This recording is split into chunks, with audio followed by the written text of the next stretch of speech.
தேர்ந்தெடுக்கும் அதிகாரம் இருந்தும் அறிவற்ற மூடர்களை தேர்ந்தெடுத்து விட்டு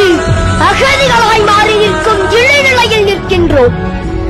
வீர தமிழச்சியின் வயிற்றில் பிறந்த தமிழர்களை இந்து என்றும்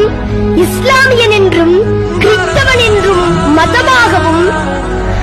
பள்ளர் என்றும் பறையர் என்றும் நாடார் என்றும் கோனார் என்றும் உடையார் என்றும் செட்டியார் என்றும் முதலியார் என்றும் தேவர் என்றும் கவுண்டர் என்றும் பிள்ளை என்றும் சாதியாகவும் பிரித்து நம்மிடையே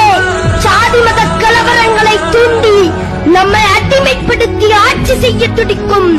இந்த ஆரிய திராவிட கூட்டத்திடம் தான் இன்னும் நம் அதிகாரத்தை கொடுக்க வேண்டுமா,